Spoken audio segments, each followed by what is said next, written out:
만약에 상반기에 피벗이 일어난다? 금에 대한 관심이 더 많아질 수밖에 없는 투자 관점에서 본다면 지금 좋고요. 내년 상반기까지는 괜찮지 않을까. 보시면은 금값이 이제는 오를지 말지를 볼 수 있는데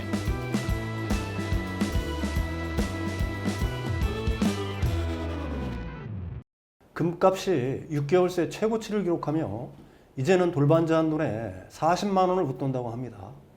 옛날에 비해 어마어마하게 올라간 가격인데 지금 사두면 이익일지 손해일지 따져보도록 하겠습니다. 권혁중 경제평론가와 함께합니다. 안녕하세요. 네, 안녕하십니까. 뭐 국제 금값이 아주 천정부지예요. 네. 최근 6개월 사이에 최고치를 기록하며 추가 상승에 대한 전망도 이어지고 있다고 하는데 네. 이런 상승의 배경 어디에 있다고 보십니까?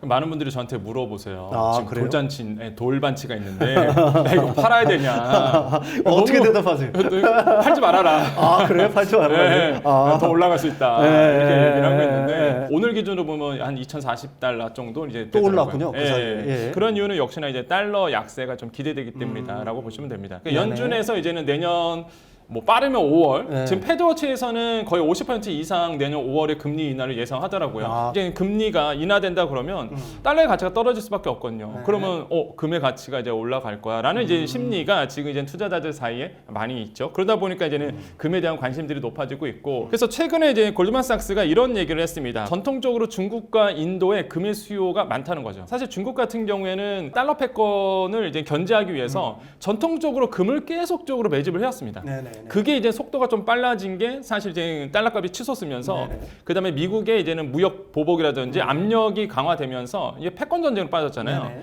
그때 이후부터 중국이 정말로 금을 엄청나게 매집을 했거든요. 그렇군요. 그러다 보니까 이제 금값이 또 뛸 수밖에 없고 네. 또 인도. 네. 인도는 뭐 문화적으로 본다 그러면 금을 이제 부여의 상징으로 본단 말이에요. 그래서 전통적으로 수요가 많았어요, 인도는. 네네. 그래서 지금 골드만삭스는 이제는 중국과 인도의 이제 금 수요 이런 것도 이제는 중요하게 보고 있고 이제 중앙은행의 매수, 달러 해지를 위해서 일단 금을 계속적으로 매집해 왔습니다. 그래서 이런 부분들을 이제 골드만삭스가 이제는 얘기를 하고 있어요. 그래서 앞으로 오를 거다 이렇게 보고 있고 지금 개인 소비 지출 같은 경우에는 뭐 시장에서 이미 그 예상을 했듯이 그 시장의 컨센서스가 일단은 낮아질 거다. 그런 PC는 이제 3.5% 정도 상승을 예상하고 있기 때문에 지금 과거에 본다고는 많이 낮아진 상태죠. 그래서 이런 점을 봤을 때 이제 금값은 더 오를 수밖에 없다라고 투자자들이 지금 보고 있습니다. PC라든지 뭐 이런 인플레이션 수치가 좀 낮게 나오면은 네네. 연준이 더 이상 긴축할 명분이 사실 조금 맞습니다. 없어지니까 네. 달러 하락세로 이어질 거고 이게 금값 상승을 부추긴다. 맞습니다. 이런 논리네요. 예. 그래서 그런지 뭐 젊은 층 사이에서도 금 투자에 대한 관심이 굉장히 높아지고 있다고 하는데 이런 이유와 금 투자 방법도 굉장히 여러 가지가 있잖아요. 맞습니다. 그거 좀 소개해 주시죠. 사실 지금 이렇게 불안하잖아요. 네네. 그러다 보니까 안전자산에 대한 금에 대한 관심도 많아지고 금융 불확실성이 계속 지속되다 보니까 금에 대한 투자에 대한 관심을 많이 갖는 것 같다라고 보시면 되겠고요. 그럼 금 투자하는 방법이 여러 가지가 있죠. 첫 번째로 본다 그러면 내가 금은방 가는 겁니다. 뭐 당연한 얘기겠지만 골드바예요, 골드바. 근데 골드바는 사실 단점도 있죠. 무겁잖아요. 그다음에 보관이 좀 용이하지가 않죠. 그래서 분실 위험도 있고 이런 위험도 있지만은 일단 투자 방법은 금은방 가시거나 아니면 한국조폐공사 가시거나 아니면 은행 가져갔고요. 금괴를 사오는 거예요.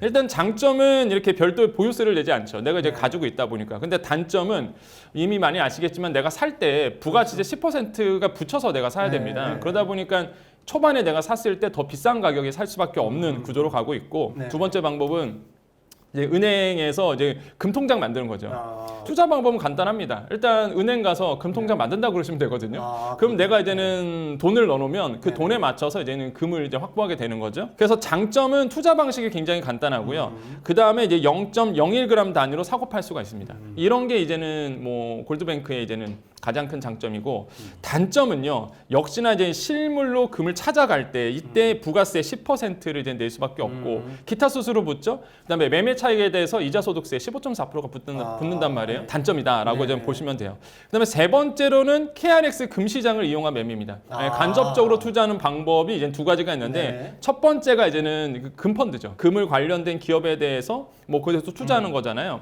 그러다 보니까 환율 이런 거에 굉장히 밀접한 관계가 있고 기업의 실적과 굉장히 밀접한 관계가 있죠. 장점은 다른 거에 비해서 수수료 부과가 좀 적습니다. 이런 게 이제는 장점이고 이게 펀드다 보니까 만약에 수익이 난다 그러면 실물금을 확보하는 것보다 더 많은 사실 투자 이익을 볼 수 있는 거죠. 단점도 있어요. 그 반대입니다.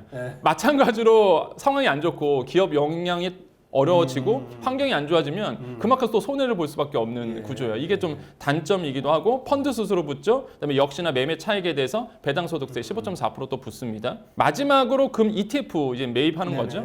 그래서 투자 방법은 증권사를 통해서 당연히 이제 상장지수 펀드를 내가 가입을 하는 거예요. 그래서 단점은 좀 있습니다. 이게 그러니까 국내에서 상장된 ETF 같은 경우에는 일단 내가 만약에 매매 차익이 일어난다 그러면 배당 소득세 15.4%가 붙는데 외국에서 출시됐던 ETF를 한다라고 본다 그러면 양도소득세 22%가 붙어요. 그러니까 요거는 좀 주의를 하시면서 투자를 해야 된다. 그래서 금 투자하는 방법은 직접적인 실물금을 갖고 있는 방법 3개, 그다음에 간접적인 투자 방법 2개 이렇게 조금 나눠볼 수 있습니다. 지금 금을 사도 좋을지 많은 분들이 어쨌든 뭐 관심을 가질 것 같은데요. 내년 경제 상황을 갖다 고려해 본다면 지금 금을 사놓는 거는 과연 어떤가 뭐 이런 생각을 한번 해보게 됩니다. 저는 이게 반반인 것 같아요. 그러니까 약간 조금 뭐 어느 쪽으로 더 치우치냐 그러면 좋다라는 느낌인데 뭐 큰 변수 없는 한 만약에 상반기에 피벗이 일어난다 그러면 이제 금에 대한 관심이 더 많아질 수밖에 없는 부분이에요. 그렇군요. 많은 기관 투자자들 리서치 보고서를 본다 그러면 한 2,500 달러 요 정도는 많이 보는 것 같아요. 그래서 그 정도로 뭐 장밋빛 전망을 이제 보고 있는데 두 가지 관점을 좀 말씀드리고 싶어요. 첫 번째는 유가를 보셔야 된다는 거죠.